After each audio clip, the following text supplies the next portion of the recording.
But for thousands during the Great War, this was a bustling place of coming and going.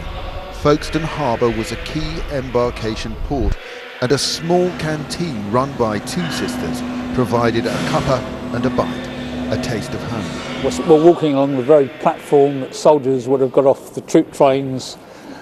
These are the original rails that would have been tracks that run along there, and this building is where the harbour canteen stood. More than 42,000 signed these visitors' books kept by Florence and Margaret Jeffrey. So if you can imagine, they would have been here and they could have heard the guns going off in France, and the thought of leaving here and passing by the White Cliffs may have thought, is this the last time I'm ever going to see my country? Page after page, volume after volume, men and women who went to war, many of whom would be killed or wounded. A team has worked to put this extraordinary record on a digital archive. He has added to his comment on the 21st of June 1915, first deed of kindness on landing.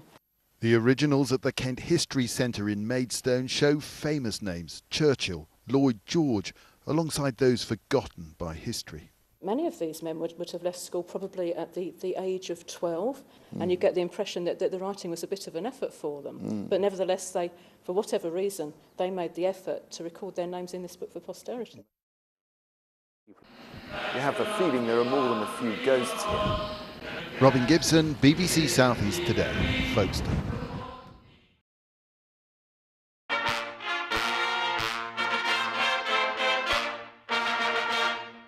Thank you all for joining us today on what is for everyone associated with the Step Short project and Folkestone's plans for the First World War centenary, a very special and significant day.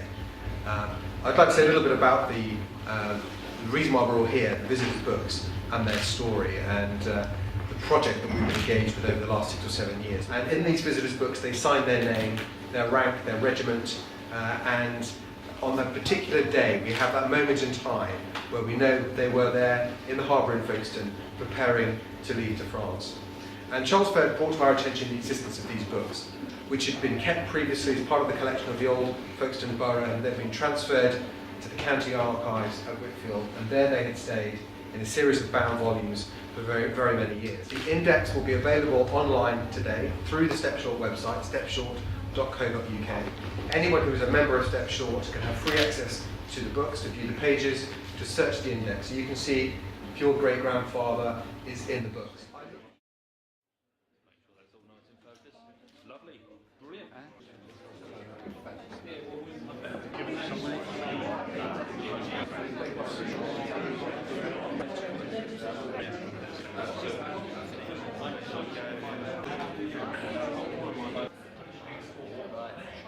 Andrew Crichton, Lieutenant Colonel or Lieutenant Colonel, Embarkation Office.